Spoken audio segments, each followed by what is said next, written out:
Neocatzeo.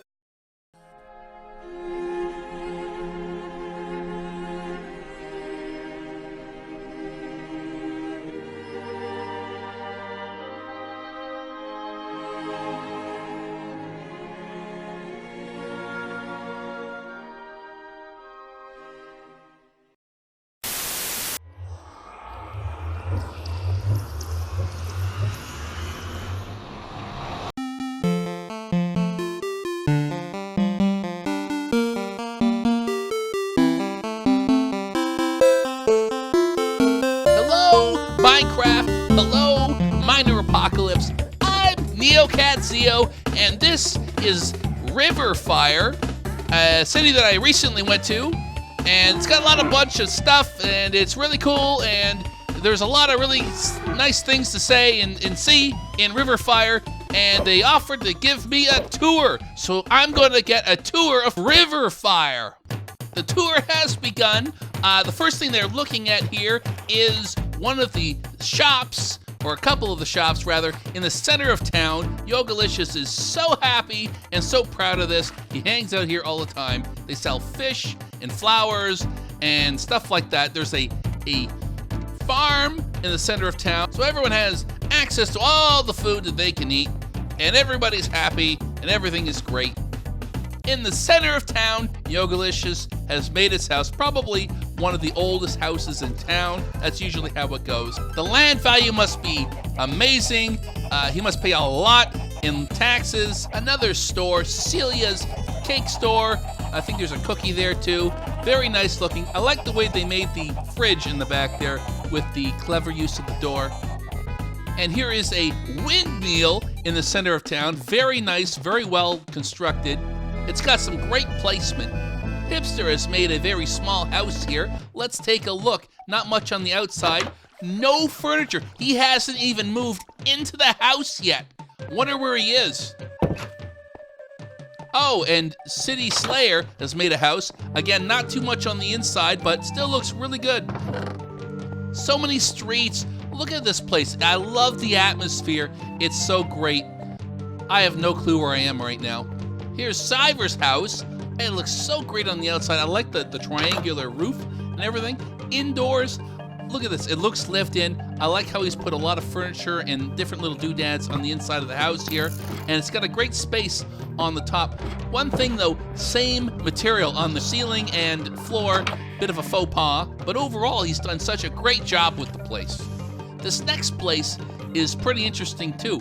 It gives me this real California feel. Almost like some sort of flat. A house by Cecilia and Sophie. And indoors, it just looks so expensive, so well done. Wow, they really thought out everything here. So this doesn't really translate well over video, but oh boy, did it ever stink in there. Keeping polar bears in your house?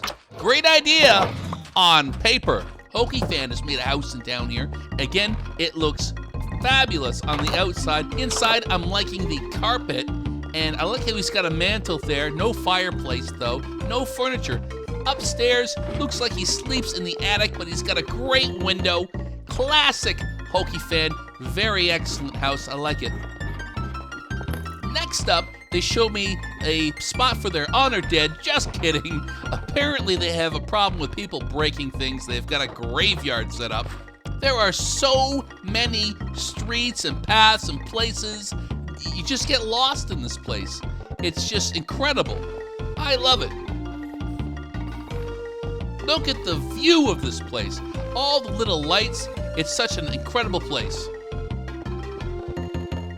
At this point, the weather stopped cooperating with us, and we had to cut the tour short.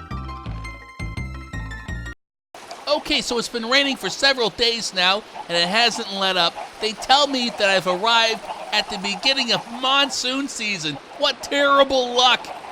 The water just keeps pouring down and down. I feel like the entire town is going to wash away. Look at it. Even now, it's just so beautiful.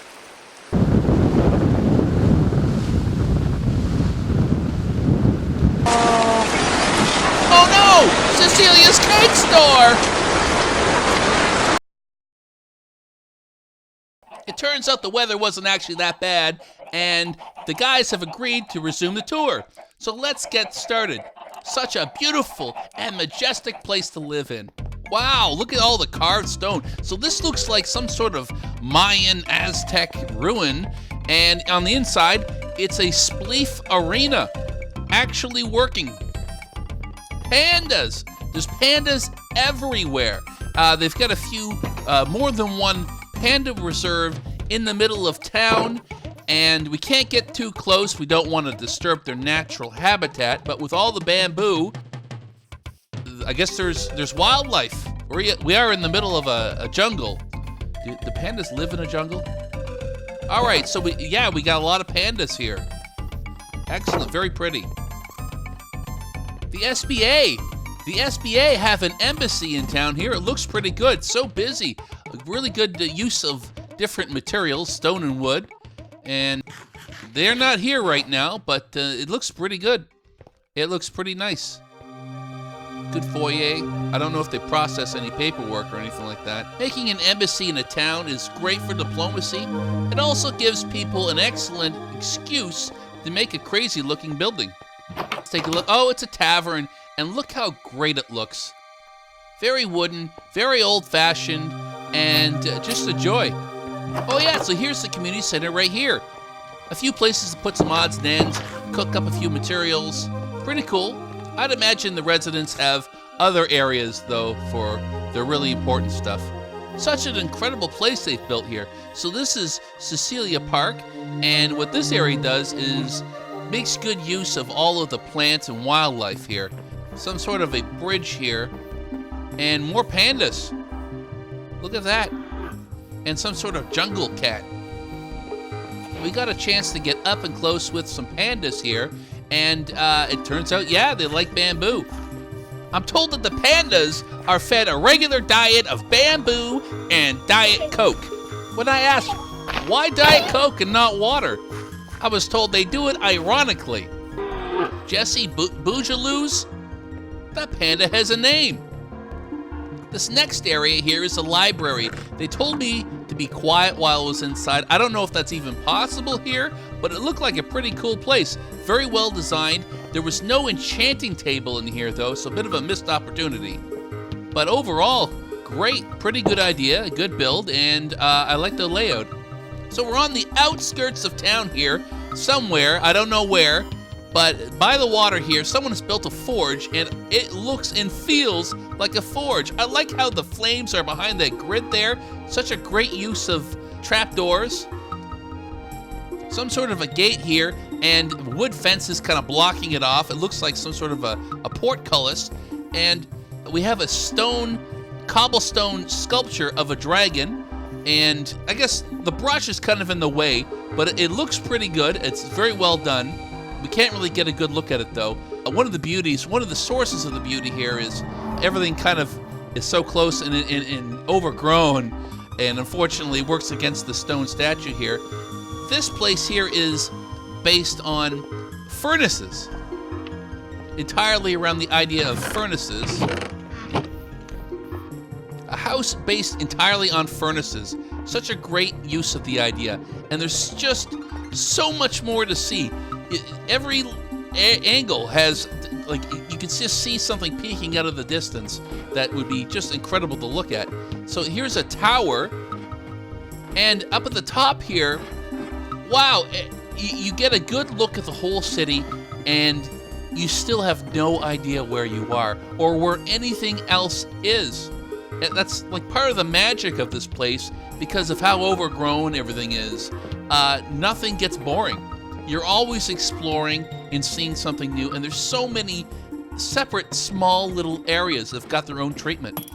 So we're on some sort of a bridge. I had no idea that I was above the ground here, but suddenly I'm on a bridge overlooking everything. Is that andesite? I had no idea that andesite could do that. Just another great little spot. So pretty and good use of the vegetation. Such a natural beauty in this place. Well lit too. I like the pumpkins, jack-o'-lanterns, a nice little pond, a little cozy space, and more houses. Such little areas. These places don't look like they're lived in too much, but they're well decorated. So I guess they've got space to expand in and grow. Oh, this is a real treat. It's a house that's built to look like a mushroom. It's like stepping into Wonderland. And you're Alice. Okay, nothing on the first floor. And top floor looks absolutely fabulous. No furniture though. Here's a fun fact. They told me that they actually had a squatter in this house that they tried to evict, and that caused a little bit of damage to the place. So we're going up into the tree houses, and the entrance is a little hidden. And up we go into the trees. Hopefully we can get back down. That's a nice little house here. And I kind of like this idea of being up in the trees. I've never tried this myself before, but being up in the trees and just going bridge to bridge, to area, again, so cool. And we're so high up, we get a good look of the town, as best we can at least. Another storage area here. Looks like there's quite a lot to choose from. They've got everything sorted out. I guess if the town was under attack, you could kind of like come up here and just hang out and chill out. I don't think anyone would ever be able to catch you up here. It's just so far away from everything and so hard to reach and so hard to find. If I lived in this town, I probably wouldn't even know this place existed unless they showed it to me. Geez, everything's so pretty. Okay, so here we go. The way down is a bit of a drop, and oh, I made it. Didn't die, so the tour will continue. We seem to be around the back end of the town here. This is where they keep the stables for their horses. Not one of them have a saddle, though. I'm sure someone would rip them off. You know how it is. And a little bit of experimentation with rails to see here. Nice little path here. I love how pretty and rugged it looks. Nobody moved into that house. This seems to be a greenhouse. I like the look and feel. I find it a little odd, though, that the plants get covered from the rain when they need the water, but the horses, they can stay out in the rain. And here we are, the back gate, the very end of Riverfire. There we go. That's Riverfire on map 17. It's 17, right? The city was flattened soon after I recorded this footage, so if it's still not around, I guess you're gonna see it here only. Thanks to the whole Riverfire crew for the tour. And to end the video, here's a game of Spleef that I played with them later on. I'm Neocatzeo, and thanks for watching my video. So this is Spleef. I think I remember how to play this. Haven't played this game since before beta. Man, like 10 years ago almost. And of course, we're all jumping around, looking, and I'm still in it. And I gotta dig. I got him. Oh no. Oh. And I lost the round, because I'm a loser. Oh, well. Well, that was a little disappointing. But you get the idea, so you gotta stay up on the upper level to win. So, boy, am I an idiot. Look at this. I don't even have my shovel out. What am I doing here? I could have just taken a guy out easy. 2 people, probably, and nothing. And here it is here. I should win. I should already have won the round. I should have had that. Of course, then I realized I don't have my shovel out. Way too late. I could have had that. That was my round to win. That was my round to win. And I didn't win it. I gotta less focus, more awareness, spatial awareness. And of course, I come screaming out of the gate on the next round, so embarrassed, and I rush the center. And you never, ever rush the center in Spleef. You end up falling. Everybody gets the center. So of course, 3 strikes, I'm out. I could have done with probably a warm-up round, but this is all we get, so sorry folks. Don't forget, like, comment, and subscribe!